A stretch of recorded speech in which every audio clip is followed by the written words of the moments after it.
Hey Luke, Mike Weiner, assistant coach for the Pacers here. Just checking in with you here at the TD Garden. Just finished shoot around for the game tonight against Boston. Hope you're well. Appreciate your support as a Pacers fan, and keep doing what you do, man. Appreciate you. All the best. That was Mike Weiner of the Indiana Pacers giving a message to me probably about a month ago. Okay, and this was early March, a little bit before spring break, and if you're watching, my gym teacher is actually subscribed to this YouTube channel, and he knows Mike, assistant coach, right? Who sits by Tyrese Halliburton, by the way, every game. Awesome moment there, getting that video.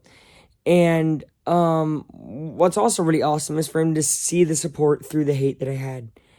But it wasn't hate for the team, it was hate for bad things going on. And that's how I want to start. Although the Pacers could have slightly disappointed people by not making the playoffs, I think people have to remember something very quickly first. One of the guys I watch, Kenny the Fourth Quarter on YouTube, amazing content creator, really love him. Kenny For Real is his alternate, like just talking about sports channel like I do to y'all right now. And he predicted the Pacers would be the 15th seed in the East. He thought they'd be the worst. He thought they didn't have nobody. He didn't think Bennedict Mathurin would pan out. Who knew Nembhard was going to be so great, right? Pacers end up, I think, about the 12th seed because the Wizards finished a little bit ahead. I don't remember exactly. I just want to say this is my favorite season I have had as a fan of the Pacers. And yes, that beats out 13 and 14, where they went to the Eastern Conference Finals back-to-back and lost to LeBron each year.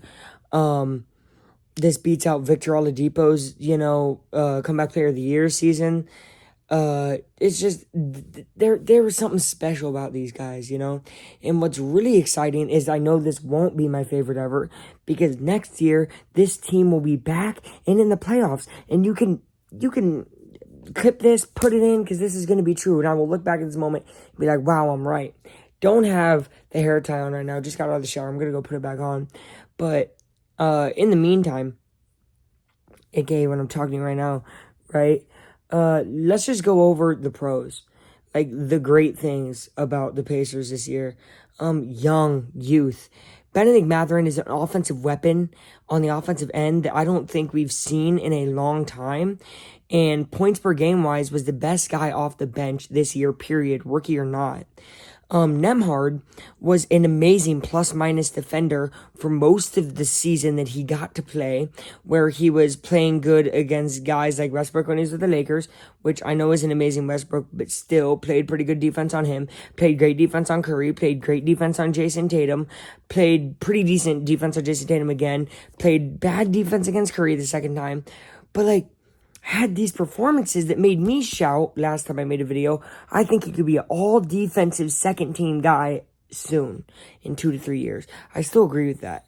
And I got to see it in person. I went to the OKC Thunder game versus the Pacers, which happens to be the second to last Pacers win of the year, because they went on to win today against the Knicks to end the season on a win note.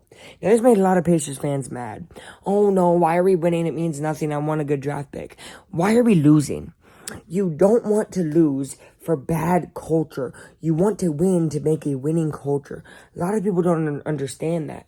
Going into the playoffs right now, any team that just dropped a random game, right, and played some of their players, the Knicks, right, with RJ Barrett, who is a starter on their starting five, didn't have that great of a game. Knicks lose.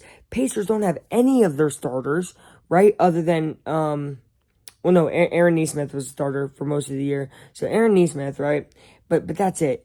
Buddy Hield was on the bench. Pacers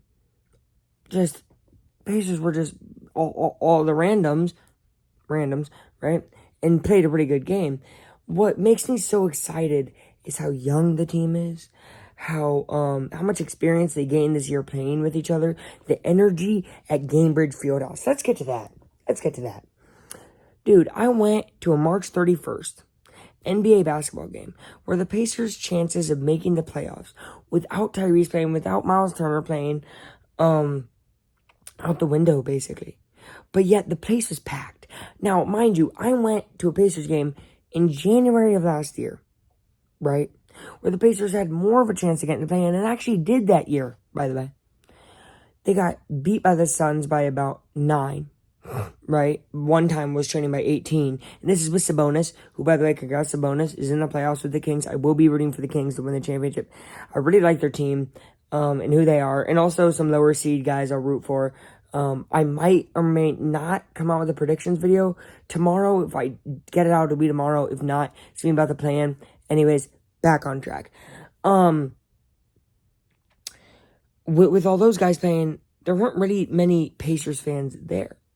And for the people who were there, a lot of Pacers fans were almost mad at the energy I brought.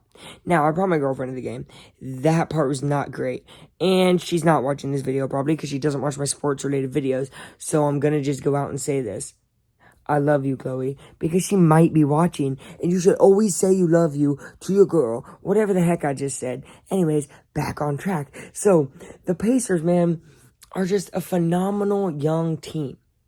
And again, I said young, because when you look at other young teams, you have the Blazers, like excluding Dame, right, are a super young, fun team, I think. The Thunder, who made it to the play-in. And by the way, the Pacers beat the Thunder when I went to that game. Thunder are a play-in team.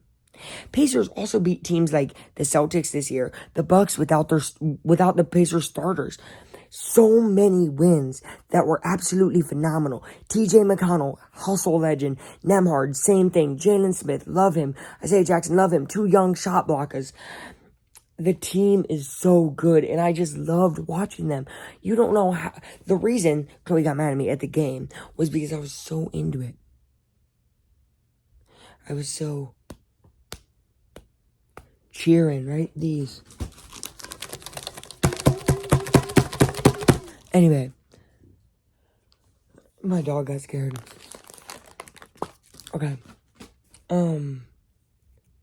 Back on track. So look, the team was so good that it made me so happy. The Tyrese Halliburton game winner over the Bulls. By the way, this is gonna be the thumbnail. I already know. But just so many legendary moments that we got to witness this year for the Pacers that it really made me smile. It really made me remember why we are the state of basketball. Next year, All-Star game comes to Indy. I'm going. Next year, Pacers will be going to the playoffs. And if they make it, I'm going. I'm telling you right now, this team's amazing. You know they're going to get places. You know I'll be there. Let's go Pacers. What a season. What a legendary run. I'm not getting into the negatives. I think it's obvious. I've mentioned it 1,000 times. Rebounding and defense are huge. Out-rebounded and Swiss cheese defense all year. Hopefully that gets changed. And in my opinion, like I've said before, it's better coaching. And I know I showed a video of an assistant coach at the beginning of this video. I think Mike does a great job. I don't think Rick does a terrible job. But as all things in life, sometimes things pass you by. You can catch up, but how long until that thing passes you by so much that it's time to hang it up? Rick's a legendary coach. Brought Dirk Nowitzki to a dang championship, right? Had Luka looking amazing and not missing the playoffs. So, yeah, he's a great coach. I have nothing against him. There's a lot of things to shore up. Hopefully in the draft, get a defensive guy. I don't really want a Brandon Miller type of thing when we're talking about the NBA draft months away. But now I think it's time to shift our focus back to Indianapolis Colts for a little bit. Don't know when the video will come out. Soon, a week, 2 weeks, about the NFL draft that's around the corner. Gonna get the guy to change the franchise late April here. And who do I like? Who do I not like? We'll get to that. But I love the Pacers. Favorite team ever. Aaron Nesmith. Oh, Jordan Nwora. Oh, amazing pickup. Love the team. And then George Hill came back, who was like my favorite Pacer player back in those days. So, awesome. Go Pacers. I bleed blue. I bleed gold. I bleed blue. I bleed white. That's all I got. Good night.